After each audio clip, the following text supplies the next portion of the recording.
Oppo has put a lot of effort in the designing, production, execution, and presentation of its Find 7 flagship, something which is also valid for its almost twin, the Find 7a. We have also reviewed that phone here on Pocketnow. From the unboxing experience to day-to-day use, Oppo has tried and managed to offer a premium experience for customers who purchase this device. Depending on your tastes, you'll find the Find 7 to be either average or good looking. Whichever side you choose, you'll have to agree that it's definitely not an ugly phone. The front of the device is dominated by the large slab of Gorilla Glass 3, and to its bottom, you'll find the capacitive buttons as well as one of the standout features of the Find 7, the Skyline notification LED, which is futuristic and trendy enough to turn heads. We wish Oppo went with multiple color tones.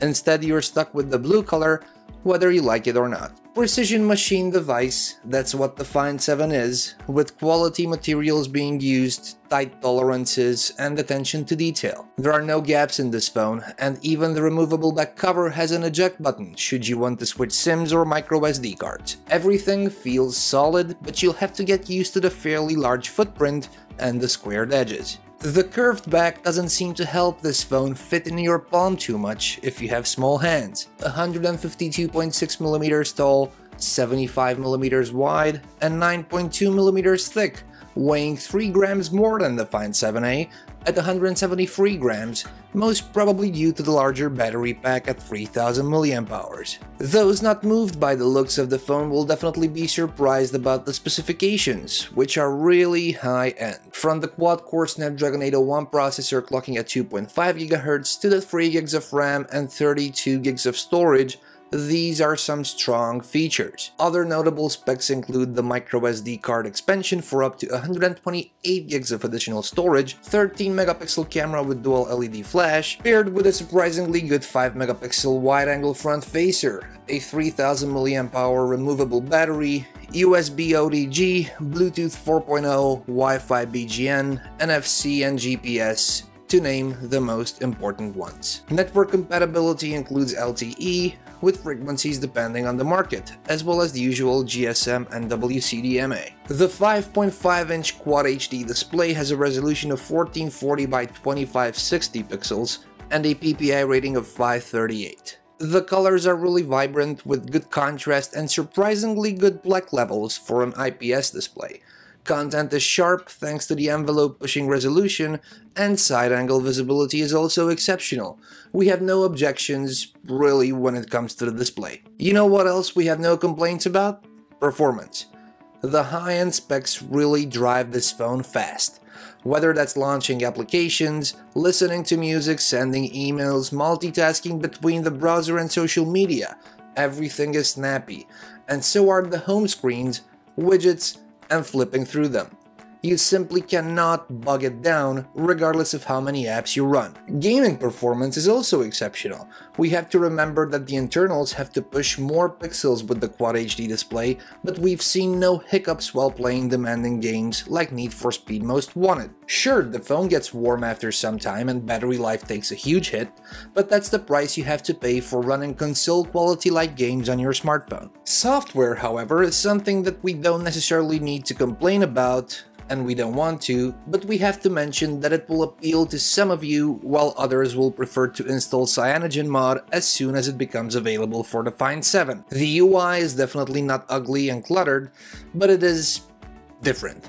The phone runs Oppo's own Color OS based on Android 4.3, and while the manufacturer is doing a great job at releasing bug fix updates, we have to call out the fact that it's still running an older version of Android, namely 4.3. A major complaint that we have, not necessarily in practice, but in theory and on paper, is the 3GB cap for installing applications on the phone. While most of you will not use the storage available in the partition, we wonder why it is there in the first place.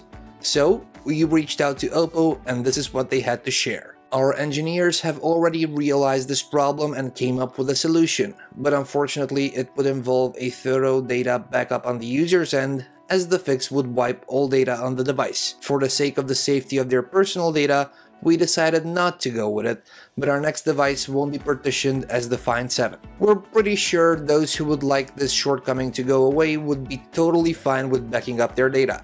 For the time being, this is what we have, and this is what we have to deal with. Definitely a minus, Oppo. Take note. Back to the user interface. It is packed with many features, many of which you will probably never use. Gestures are a big deal for Oppo, apparently, and you can add your own custom gestures to the list if you want to launch an app or instruct the phone to do a specific task. Some of these are system-wide, some are available while the screen is off. 9 home screens are available for you and your widgets, to which you can add 2 so-called spaces, one for pictures and one for music. You can, of course, disable these, as we did on our own review unit. If you don't like the looks of the device out of the box, you can opt for a standard stock Android theme that comes pre-installed, or you can download one of the many themes available online. In short, you can change everything about the UI, how it looks, and how it feels. However, you'll have to get used to the customized notification tray, with no easy way of tweaking it, as well as the settings menu, which is divided into 3 categories, but that's something other OEMs also do, like Samsung or LG, to name a couple. Pulling down from the top left of the display brings up the gesture panel, but if you don't use any gestures, you can disable them, and the standard notification tray will pop up, just like when swiping down from anywhere to the right of the carrier name. Then there are the hidden quirks, like the no easy way of linking contacts that are not identically named in the Contacts application, which are small annoyances you need to live with. Battery life is good or as bad as any other phone on the market. You can go an entire day with a full charge, or you can deplete the battery quickly by abusive usage of gaming or the camera. It is really up to your own usage scenario, but we can't help but praise Oppo for its VOOC rapid charging, which quickly tops up your battery in a matter of a couple of hours. Emergency charge can bring you 75% of battery charge in 30 minutes. That is something we'd like to see on other phones as standard. The multimedia-centric among you will love this phone.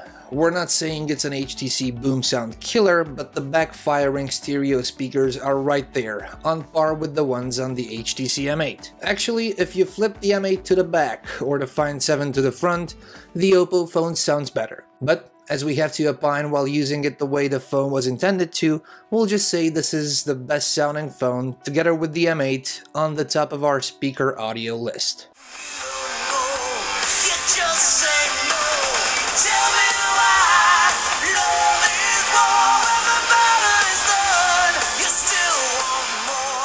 The camera doesn't disappoint either. The backlit Sony Exmor sensor does a great job in both indoors and outdoor scenarios. If only it had hardware optical image stabilization, it would be comparable with the exceptional shooter on the Xperia Z2. But you'll have to, at times, keep it real steady or prop it up against a steady surface to keep things in focus. And Oppo's super zoom feature of producing 50 megapixel images with the 13 megapixel shooter is definitely something you want to opt for in circumstances in which detail is important. Oh, and it also outputs raw images as well, for those of you who want post-shooting edits. Is it the best camera out there? No. Is it better than most of the phones? Yes. Is it on par with other flagships? Definitely. Signal strength is good, stable, with the phone hanging on to every bit of network signal it can, and data connectivity is also solid. Actually, your internet speeds might be the only bottleneck for performance. Call quality is good, and those we've talked to not only sounded good both on earpiece and on the powerful speakers, but reported that we sounded good as well. Overall, the Find 7 is an impressive phone. The display is gorgeous, the performance is fluid and snappy, multimedia is a joy. Couple that with the rapid charge feature, futuristic LED notification, good camera quality, exceptional build-up materials, and you have yourself a great entry on your top 5 phones to get right now list. That being said, the Find 7, and the Find 7a for that matter, are the phones which turn Oppo into a real player on the market. Now it is up to the company to not disappoint current and future owners with timely updates and support. We would definitely consider the Find 7 as a viable option for our main phone for 2014. Folks, if you want to know more about the Oppo Find 7 or any other smartphone, tablet, or wearable on the market, make sure to visit Pocketnow as well as all the usual social media channels. If you liked this video, please give us a thumbs up. I've been Anton the Nagy. Thank you very much for watching. Till next time.